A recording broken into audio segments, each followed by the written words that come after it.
Hello friend, मेरे YouTube channel power programmer में आपका स्वागत है। मैं हूं आपका दोस्त दानियाल शेख। तो आज हम बात करेंगे एपीआई के बारे में कि एपीआई एग्जैक्टली होती क्या है। एपीआई होती है application programming interface. That mean API एक इंटरमीडिएटरी है जो दो या दो से ज्यादा एप्लीकेशन को कम्युनिकेट करवाने के लिए काम आती है। इसका मतलब क्या है अभी? यानी जब मेरा एक एप्लीकेशन दूसरे एप्लीकेशन को रिक्वेस्ट करता है, या हम कह सकते हैं कि मेरा फ्रंट एंड मेरे बैक एंड को रिक्वेस्ट करता है और बैक एंड मेरा रिक्वेस्ट को रेस्पॉन्स में कन्वर्ट करके देता है, उस प्रोसेस को हम एपीआई कहते हैं। आइए हम एपीआई को समझते हैं एक जनरल एग्जांपल के थ्रू। एक कस्टमर रेस्टोरेंट जाता है, वहां पे वेटर को बुला के वो अपना ऑर्डर प्लेस करता है। वेटर उसका ऑर्डर नोट डाउन करने के बाद में किचन में जाता है और शेफ को ऑर्डर देता है। शेफ उसका ऑर्डर रेडी करता है। शेफ उसका ऑर्डर रेडी करने के बाद में वेटर को वो ऑर्डर देता है, एंड वेटर वो ऑर्डर लेके लेके जाके कस्टमर को दे देता है। तो हमारे इस एग्जाम्पल में वेटर जो है वो हमारा एक एपीआई का काम करता है। कस्टमर तो डायरेक्टली बैकएंड में यानी किचन में जाके डायरेक्टली ऑर्डर तो दे नहीं सकता है, इसलिए यहाँ पे वेटर का काम है एक एपीआई का। तो वैसे ही हम जब एप्लीकेशन में जब एपीआई का यूज करते हैं, तो सेम सिनारियो हमारा फिट होता है। कस्टमर जब भी एक ऑर्डर प्लेस करता है, दैट मीन वो एक रिक्वेस्ट दे रहा है बैकएंड को। अब जैसे कि वो बैकएंड को डायरेक्टली रिक्वेस्ट दे नहीं सकता है, तो वो एक एपीआई के थ्रू रिक्वेस्ट सेंड करता है।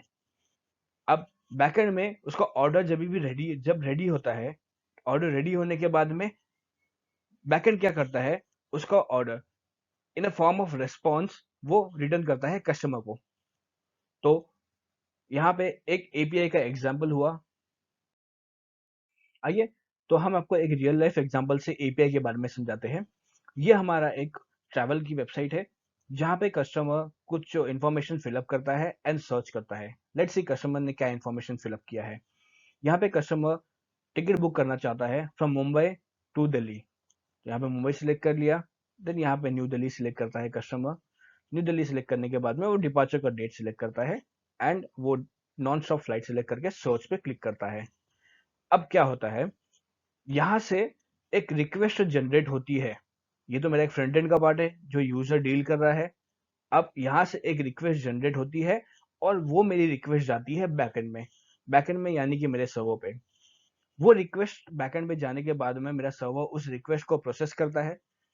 वो पूरा रिक्वेस्ट प्रोसेस करने के बाद में एक फाइनल रेस्पॉन्स क्या करता है, मेरे फ्रंट एंड को वापस से सेंड करता है।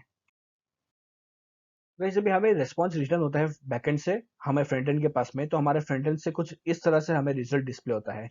यहाँ पे फ्लाइट इंफॉर्मेशन डिस्प्ले हुआ है, फ्लाइट का नाम डिस्प्ले हुआ है, उसका टाइमिंग डिस्प्ले हुआ है, उसका फेयर डिस्प्ले हुआ है, फ्लाइट्स का डिटेल भी डिस्प्ले हुआ है। तो यहाँ पे डिफरेंट डिफरेंट टाइप्स के फ्लाइट का इंफॉर्मेशन डिस्प्ले हुआ है, जैसे गो फर्स्ट का दिया हुआ है, स्पाइस जेट का दिया हुआ है, और इंडिगो का भी दिया हुआ है। अब ये फ्रंट एंड का रेस्पॉन्सिबिलिटी है उसको डिस्प्ले करना, बट इसमें बैक एंड का रेस्पॉन्सिबिलिटी है कि सारा डेटा प्रोसेस करना फ्रॉम डिफरेंट डिफरेंट एपीआईज। अब यहाँ पे वापस से एपीआई आता है, तो डिफरेंट डिफरेंट एपीआईज क्या है हम आपको आगे बताएंगे। तो गाइस, अब हम एपीआई का आर्किटेक्चर देखेंगे कि एक एपीआई सर्वर को उसको कैसे कॉल देती है एंड उसको रेस्पॉन्स कैसे मिलता है। हम प्रीवियस एग्जांपल लेंगे। तो हम हमारे प्रीवियस एग्जांपल में जब यूजर ने कुछ इन्फॉर्मेशन सर्च किया था, जैसे कि उसने फ्लाइट का इन्फॉर्मेशन सर्च किया था कि उसे मुंबई टू दिल्ली ट्रैवल करना था और एक पर्टिकुलर डेट पर ट्रैवल करना था। वो केस में जब भी यूजर रिक्वेस्ट करता है, सर्च पे क्लिक करता है, तो उसके मशीन से रिक्वेस्ट जाती है हमारे सर्वर पे। अब हमारा सर्वर क्या करता है, उस रिक्वेस्ट को अगर प्रोसेस करना हो तो प्रोसेस करता है, एंड प्रोसेस करने के बाद में वो डिफरेंट डिफरेंट एपीआई के सर्वर को हिट करता है। यहाँ पे हमारे जो एपीआई के सर्वर दिख रहे हैं वो हो सकते हैं हमारे इंडिगो के, स्पाइस जेट के, और डिफरेंट डिफरेंट जो हमारे सर्च रिजल्ट में जो हमें फ्लाइट्स के नाम आए थे उनके सर्वर होते हैं। अब ये सारे सर्वर्स हमारी रिक्वेस्ट को प्रोसेस करते हैं, चेक करते हैं कि फ्लाइट कौन सी अवेलेबल है, उसका प्राइस क्या है, एंड वो रिटर्न करते हैं हमारे सर्वर को वापस से। अब हमारे सर्वर पे वो रिस्पॉन्स आ जाता है फ्रॉम डिफरेंट डिफरेंट एपीआईज। अब हमारा सर्वर क्या करता है, उस रिस्पॉन्स को प्रोसेस करता है। अब इस प्रोसेस में क्या कर सकता है वो, देखिए डिफरेंट डिफरेंट एपीआईज का डिफरेंट डिफरेंट रिस्पॉन्स फॉर्मेट होता है। अब हमारा सर्वर सारे के सारे रेस्पॉन्स को कैच करता है, एक फॉर्मेट में रेडी करता है जो हमारा क्लाइंट अंडरस्टैंड कर सकता है। तो अब ये हमारा रेस्पॉन्स सेंड होता है हमारे एप्लीकेशन को, एंड हमारा एप्लीकेशन क्या करता है, फ्रंट एंड क्या करता है, उस रेस्पॉन्स को डिस्प्ले करता है। यहाँ पे हमारा रेस्पॉन्स डिस्प्ले हो जाता है। गाइस आई होप कि आपको एपीआई की बेसिक अंडरस्टैंडिंग तो मिल गई होगी।